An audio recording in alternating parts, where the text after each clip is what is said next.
The fragility of the so-called 2-week ceasefire between the United States and Iran is very apparent, and nothing makes it more apparent than what is currently transpiring in Lebanon.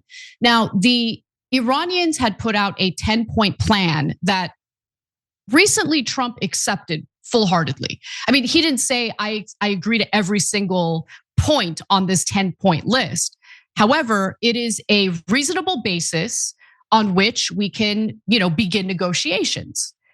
But on that list was the very, very last point from Iran was all war needs to stop, including in Lebanon. However, Israel immediately began to intensify its attacks against Lebanon after Trump announced that there would be this 2-week ceasefire with Iran. So Israel said that it was continuing military operations in Lebanon against Hezbollah, okay, which I'm not buying because they are bombing areas of Lebanon where Hezbollah doesn't even operate. And this is prompting protests from Iran. Iran is basically saying there's no ceasefire if the brutality of the Israelis is still carried out against the Lebanese people. And so this came despite the fact that the Iranian 10-point plan made it clear they want the hostilities and the war against Lebanon to stop. So here's how Israel responded to it. In 10 minutes, the IDF completed the largest coordinated strike across Lebanon since the start of Operation Roaring Lion. The strike targeted 100 plus Hezbollah headquarters, military arrays, and command and control centers in Beirut, Bekaa, and southern Lebanon, including intelligence command centers and central headquarters used planning terror attacks, infrastructure of firepower and naval arrays responsible for launching missiles, assets of the Radwan force, and the aerial unit, Hezbollah's elite units. Okay, that's all BS. Complete and utter hogwash. Now, why do I say that? Because these strikes, the first strike that Israel carried out after the ceasefire was announced, hit an ambulance. They really, really love striking rescue workers, don't they? And the peacekeepers too. UNIFIL, can't get enough of striking them. There have been peacekeepers who have been killed. Others have been devastatingly wounded, severely injured. And some journalists have been killed recently as well after the ceasefire was announced. So Israel Katz, the defense minister for Israel, admitted that these were surprise attacks. Like, take a look at your screens right now. Look at what the Israelis are up to. This is what's been going on since the ceasefire was announced. So Katz admitted that these were surprise attacks, meaning that civilians had no chance to evacuate to ensure, maximum civilian casualties. Those killed include 92 people who were killed in Beirut. Another 742 individuals in Beirut were wounded. 61 people were killed in the southern suburbs of Beirut. 18 people were killed in Baalbek. 9 were killed in Harel. 28 were killed in Nabateh, and 12 were killed in Sidon. So the death toll is likely higher at this point, but I will be interviewing Courtney Bonneau, an independent journalist based in Lebanon, later today to give us a clearer picture of the devastation that's been carried out by the Israelis. But as I was producing the story, the death toll was as follows: 245 killed and 1,165 wounded by today's Israeli attacks on Lebanon. You're gonna tell me that all those people were Hezbollah militants? No, they weren't Hezbollah militants. Israel made sure to slaughter some journalists as well. So let's get to the 2 in Lebanon. I should note that they also killed a journalist in Gaza. So Lebanese journalist Ghada Dayek of Swat al-Farah radio was killed earlier today in an Israeli strike targeting her home. Interesting, was her home a Hezbollah command center? I just need to make it very clear what the Israelis are doing to Lebanon right now is very similar to what the Israelis did in Gaza. And they're doing this specifically to annex southern Lebanon. They've already announced it. Now, they claim they're doing it because they desperately need a buffer zone, which is hilarious because they're planning on settling that land. Let's just keep it real. But aside from that, how are you going to say that it's going to be a buffer zone when Hezbollah has missiles that can hit central Israel?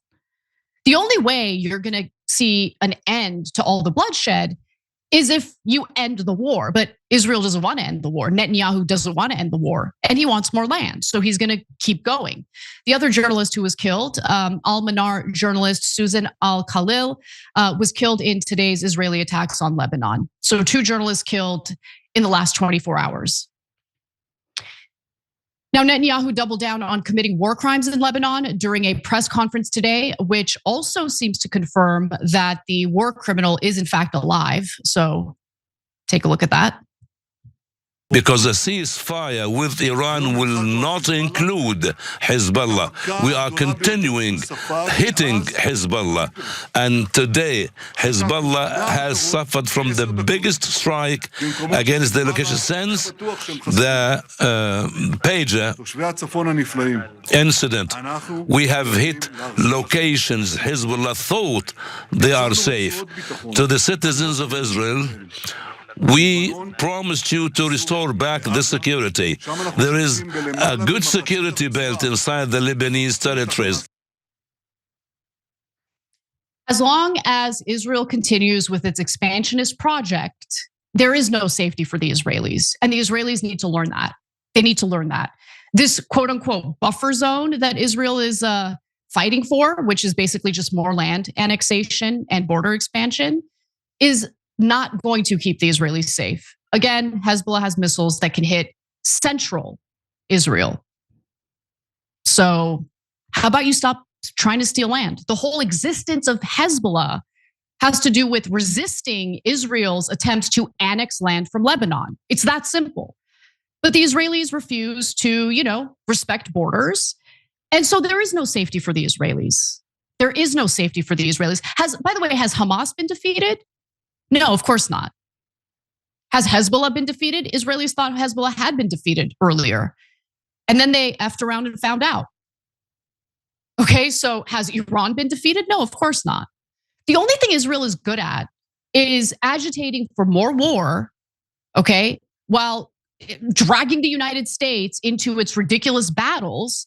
And none of this keeps the Israeli people safe. Did you know that the average employer has to sift through about 250 resumes just to find a single job? It's an insane amount of work and honestly a huge waste of time. Well, if you're hiring, here's good news. You can now review all those resumes and applications faster thanks to ZipRecruiter. We use them. ZipRecruiter has a new feature that instantly shows you the most interested qualified candidates first. And today you can try it for free at ZipRecruiter.com/TYT. Look, their matching tech is so good that it finds the qualified people for you. But this new feature is a game changer. It actually bumps the candidates who are really excited about your job right to the top of the list. You even get a feel for their personality because they can tell you in their own words why they want to work for you. No wonder they're the #1 rated hiring site. Cut through the standard and get to the standouts with ZipRecruiter. 4 out of 5 employers who post on ZipRecruiter get a quality candidate within the first day. And now you can try it for free at ZipRecruiter.com/TYT. That's ZipRecruiter.com/TYT. Meet your match on ZipRecruiter. All it does is reproduce more and more extremism, because how could it not? How could this not radicalize people? How could it not? You see your entire family wiped out. You see your family home wiped out. You see the Israelis annexing land from your country. How does it not radicalize you? And there's a part of me that thinks Netanyahu knows this. The Israelis know this. And they do it anyway. They do it on purpose. Because they'll always have that convenient excuse of fighting terrorists, terrorists that they manufacture through their actions. And I don't consider Hezbollah a terrorist group. In fact, it's an established political party in southern Lebanon. You might not like that political party, but it is what it is. And honestly, at this point, Hezbollah is the only thing stopping Israel from taking over Lebanon. Okay, the Lebanese government is a joke. One of the MPs in Lebanon's government was like, we're the ones who get to negotiate a ceasefire. We're the ones who get to decide.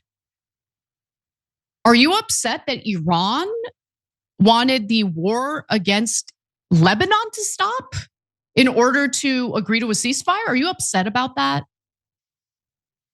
unsurprisingly, even though Trump said, oh yeah, the 10 points that Iran has put out, totally reasonable, a good basis for us to begin negotiations, all of a sudden, and unsurprisingly, very clear that the White House is on Israel's side when it comes to their atrocities against Lebanon. Take a look. Danny. Thanks, Caroline.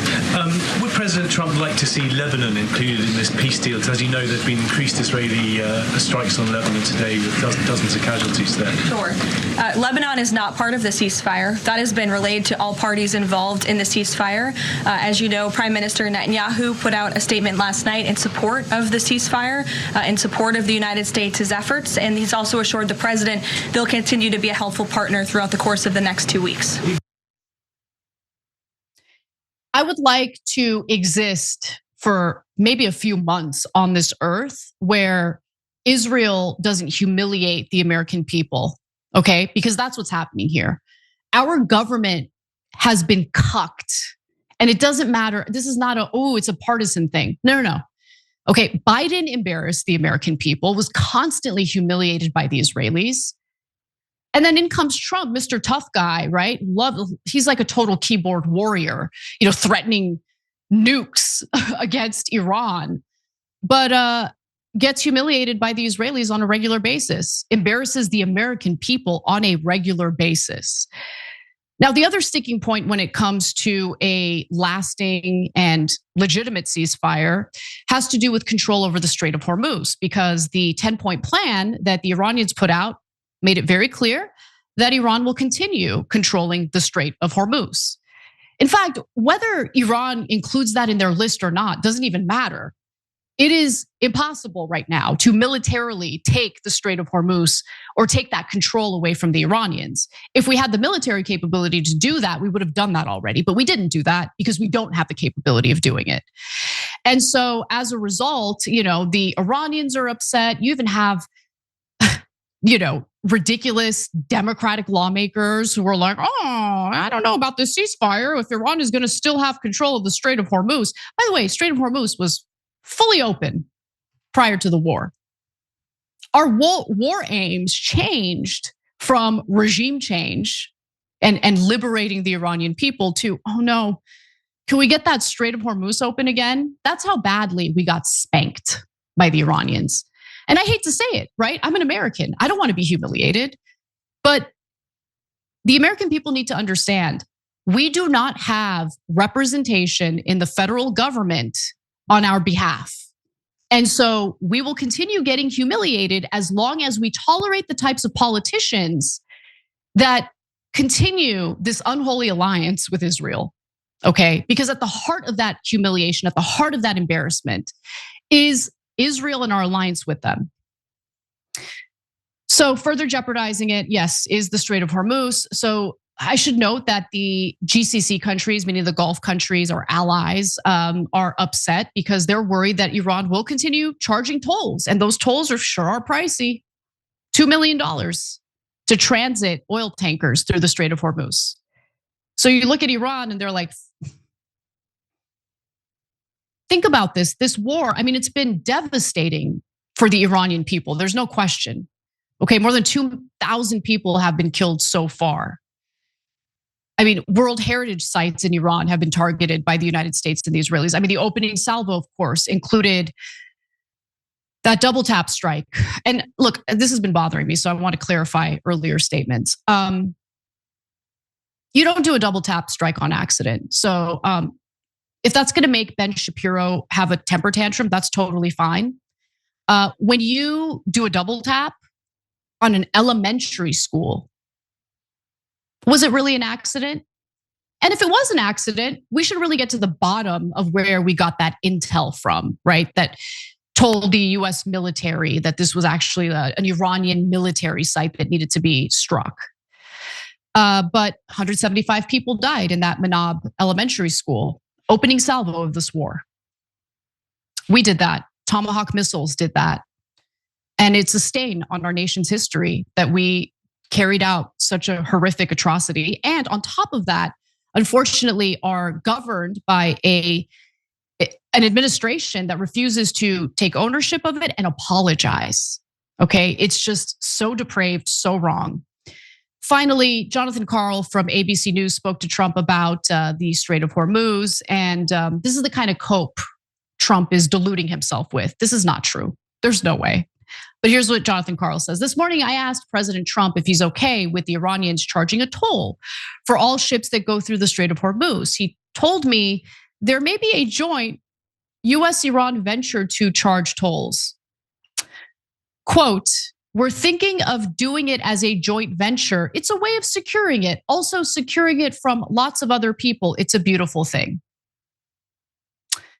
The Strait of Hormuz has been the most powerful piece of leverage the Iranians have had. Why would they enter some sort of economic deal with the United States, which has been dishonest, which has engaged in bad faith? Why would they do that? Why would they give up their leverage by, welcoming the United States into this situation, giving them access to their only real point of leverage? I just don't buy it. I don't buy it. So if things go as planned, which they rarely do, but let's hope, there are supposed to be negotiations, direct negotiations between the United States and Iran later this week on Friday. They're supposed to take place in Islamabad. The involvement of Steve Witkoff and Jared Kushner, two individuals who sabotaged the peace negotiations to launch this war, is not a good sign. The only difference this time around is that JD Vance will be involved. Hopefully JD Vance gets the other two out of the room. I don't even trust JD Vance though. But I think JD Vance probably wants an end to the war way more than the likes of Jared Kushner. Now, throughout this war, I think Steve Witkoff realized he effed up, which is why he was desperately trying to message the Iranians. And for the most part, the Iranians ignored his messages. How could you trust the guy? After Iran, in the last round of negotiations, agreed to give up their enriched uranium, which, by the way, was disclosed by the mediator from Oman, you have Steve Witkoff making his rounds on those Sunday shows claiming, oh, a nuclear weapon is right around the corner for Iran. No, it wasn't. Why was he lying? Why didn't he disclose the very real concessions that the Iranians were making? So his involvement in so-called peace negotiations gives me absolutely no faith. Every time you ring the bell below, an angel gets his wings. Totally not true, but it does keep you updated on our live shows.